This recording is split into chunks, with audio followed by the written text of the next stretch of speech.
Hey, friends and family, this is Gina again with Hope and Cope, coming to you with the third in a series on the topic of detachment.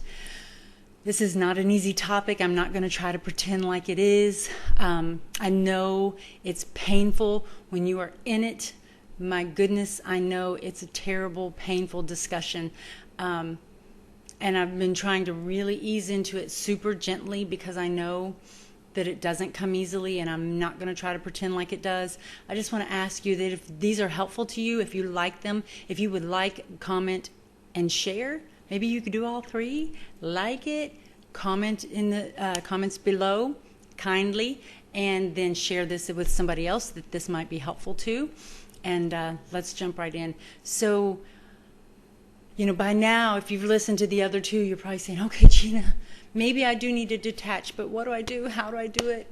Where do I start? Well, I want to suggest, and this might sound silly, but I want to suggest that you just fake it till you make it.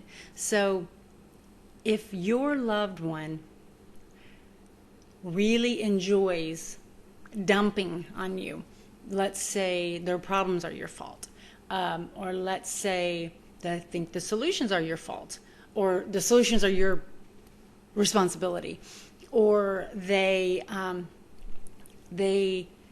get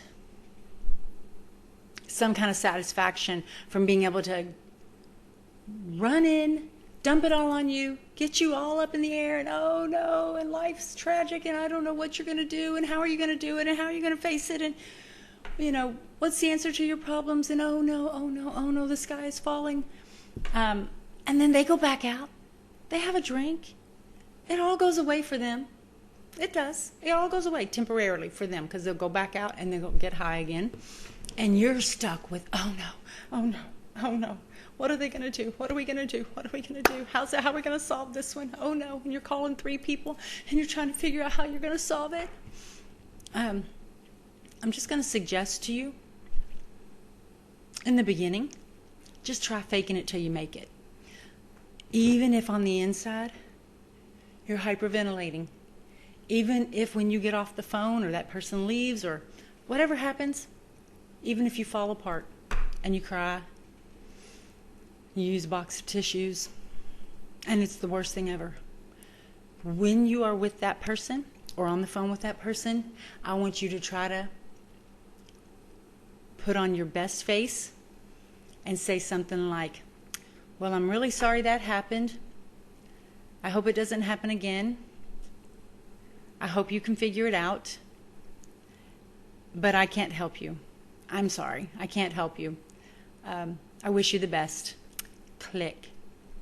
And then do your best in the presence of that person to seem as if you are carrying on with your life to the best of your ability.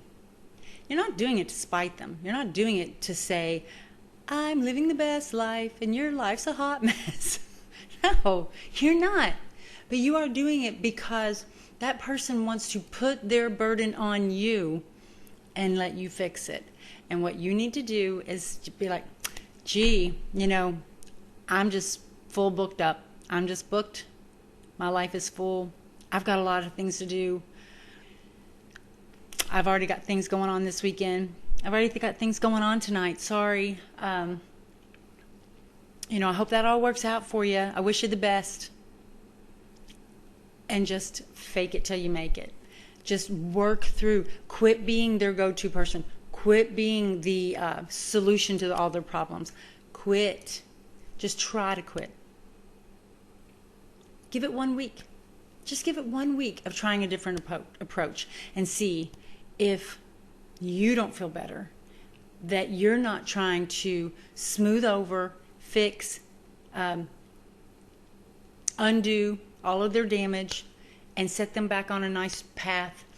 I heard a story of a lady that it was her addict was her son, and he would get into he would go to jail. That's what it was. He would go to jail, and he'd get out in, I don't know if he got out in a week or he got out in 60 days or 90 days or whatever. And this was kind of a repeated process.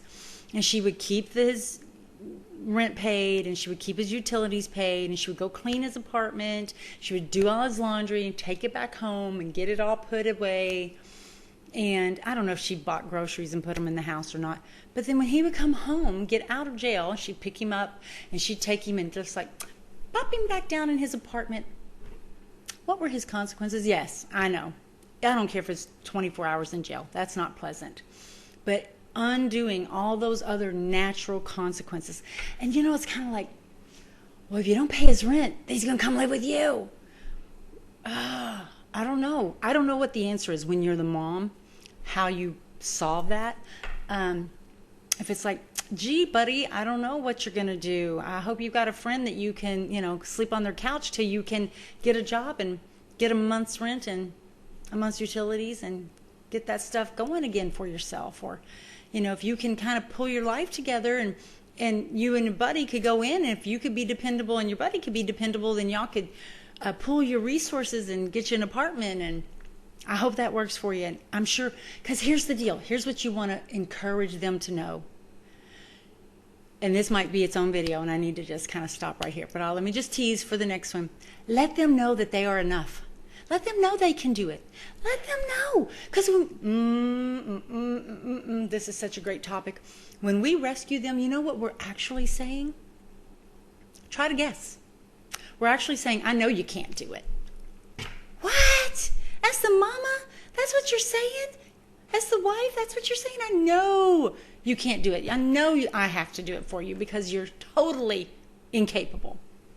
Is that the message you mean to send? No, it's not the message you mean to send, but it's the message you send when you rescue your loved one, when you pull them out of, as brothers, sisters, you're like, oh, well, big sister, she always thinks she's got to save me. She thinks I can't do anything right. Well, that's really the message we're sending when we are constantly rescuing and we're constantly fixing up for them and we're constantly sweeping up behind them and they don't have any consequences for themselves. But what you can say is, you know what? You're a smart kid. You're smart. You always have been smart. You're amazing. And I know you can figure this one out. I have full confidence in you. Full confidence in you. I'm going to sleep easy tonight because I know, honey, you have everything it takes to succeed. Now go out there and succeed. What a better message that is for our loved ones, right? What a better message.